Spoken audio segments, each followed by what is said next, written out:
Bulletin में बात करेंगे बड़ी खबर की, जहां मुख्यमंत्री डॉक्टर मोहन यादव दिल्ली दौरे पर हैं। आज होने वाली बैठक में शामिल हो सकते हैं और माना जा रहा है आज दिल्ली में बीजेपी की 2 दिवसीय जो बड़ी बैठक है, जिसमें लोकसभा चुनाव की तैयारियों को लेकर मंथन होगा और बैठक में सभी राष्ट्रीय पदाधिकारी शामिल होंगे और सभी प्रदेशों के प्रदेश अध्यक्ष, प्रदेश संगठन मंत्री, प्रदेश प्रभारी शामिल होंगे। सह प्रभारियों सहित सभी मोर्चों के अध्यक्षों को भी यहाँ पर बुलाया गया है। जहां आपको बताते चले आज एक बड़ी बैठक दिल्ली में, जहां केंद्रीय नेतृत्व के बीच ये बैठक होना है, जिसमें मध्य प्रदेश के मुख्यमंत्री मोहन यादव भी शामिल होने पहुंचे हैं। 2 दिवसीय उनका ये दौरा है। जहां आपको बताते चलें बैठक में सभी राष्ट्रीय स्तर के नेता शामिल होंगे। माना जा रहा है लोकसभा चुनाव की तैयारियों को लेकर चर्चा की जाएगी।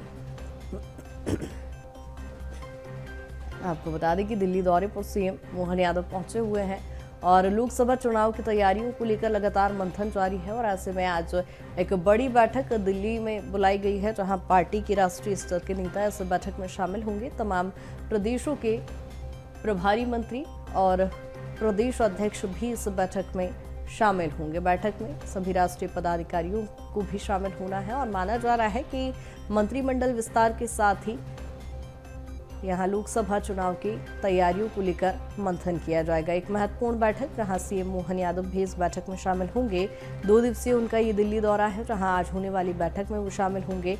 आपको बता दें कि राष्ट्रीय स्तर के नेताओं को इस बैठक में बुलाया गया है। पार्टी हाईकमान द्वारा यहाँ पर चुनावी तैयारियों को लेकर, लोकसभा चुनाव की तैयारियों को लेकर चर्चा की जाएगी। आपको बता दें कि लगातार मंत्रिमंडल को लेकर भी पार्टी हाईकमान में बैठकों का दौर जारी है और ऐसे में आज एक और बड़ी बैठक, जहां इस बैठक में कई महत्वपूर्ण बिंदुओं पर चर्चा होगी। और इसी पर ज्यादा चर्चा के लिए सहयोगी विवेक हमारे साथ जुड़ गए हैं। विवेक, क्या कुछ जानकारी? आज मोहन यादव दिल्ली दौरे पर है, क्या कुछ जानकारी? बिल्कुल कृतिका, मध्य प्रदेश के मुख्यमंत्री डॉक्टर मोहन यादव कल शाम से दिल्ली दौरे पर हैं और जिस प्रकार से आज दिल्ली में बीजेपी के राष्ट्रीय अध्यक्ष जेपी नड्डा और केंद्रीय गृह मंत्री अमित शाह से मुलाकात करेंगे, तमाम विषयों में चर्चा की जाएगी। साथ ही लोकसभा चुनाव की यदि बात करें तो लोकसभा चुनाव को ध्यान में रखते हुए मध्य प्रदेश सहित तमाम राज्यों के प्रदेश अध्यक्ष और जो भाजपा शासित राज्यों के जो मुख्यमंत्री हैं और जो राष्ट्रीय स्तर के जो पदाधिकारी हैं, उन सभी को दिल्ली बुलाया गया है और आज दिल्ली में लोकसभा चुनाव को लेकर सबसे पहले बैठक की जाएगी, रणनीति तय की जाएगी। साथ ही वोट शेयरिंग प्रतिशत की यदि बात की जाए तो वोट शेयरिंग प्रतिशत को किस प्रकार से बढ़ाया जाए, जिसको लेकर मंथन किया जाएगा। रणनीति लोकसभा 2024 को लेकर रणनीति बनाई जाएगी। मगर मध्य प्रदेश की यदि बात करें तो मध्य प्रदेश के लिहाज से मुख्यमंत्री का दिल्ली दौरा दूसरी बार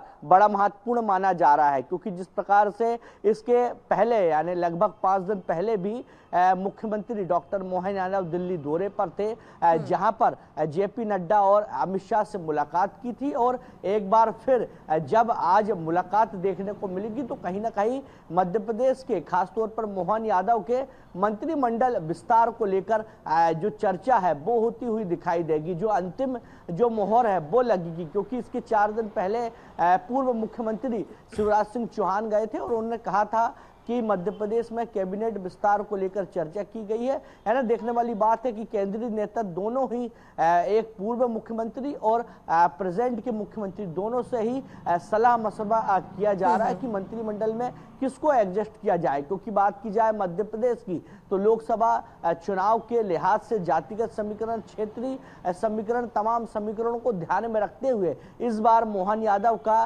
कैबिनेट विस्तार किया जाएगा। जो मंत्री हैं कहीं ना कहीं उनको जातिगत समीकरण और क्षेत्रीय समीकरण के आधार पर कैबिनेट में जगह मिलती हुई दिखाई देगी। बिल्कुल विवेक, विशेष रणनीति तो यहाँ पर तय की जा रही है। बड़े नेताओं से मुलाकात की है।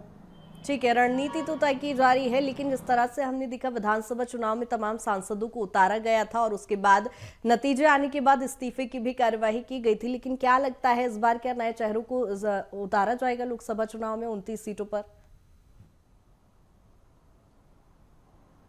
बिल्कुल कृतिका, यदि लोकसभा चुनाव की यदि बात करें तो लोकसभा चुनाव को लेकर बीजेपी का हाईकमान ने साफ कर दिया है कि जो युवा चेहरा है जिनका सर्वे पे नाम आएगा, क्योंकि पार्टी लगातार अंदरूनी स्तर पर और जो सर्वे है वो लगातार कर रही है और अंदरूनी सर्वे के बाद ही जो टिकट है वो फाइनल की जाएगी, क्योंकि 2023 के विधानसभा चुनाव की यदि कृति का बात की जाए टिकट वितरण की, तो जिस प्रकार से युवा चेहरों पर भी दाव बीजेपी ने खेला, तो कहीं ना कहीं लोकसभा चुनाव में भी जो युवा चेहरे हैं उनको प्राथमिकता दी जाएगी, उनको कहीं ना कहीं पार्टी टिकट दे सकती है। क्योंकि बात की जाए 7 सांसदों की, तो 7 सांसदों को मैदान पर उतारा था, जिसमें 5 जो सांसद हैं वो विधानसभा चुनाव जीत के आए और अपने सांसद के पद से इस्तीफा भी दे दिया। तो कहीं ना कहीं इन 5 सीटों पर जो मंथन है टिकट को लेकर वो एक बार फिर देखने को मिलेगा, और संभावना ये भी है कि जो युवा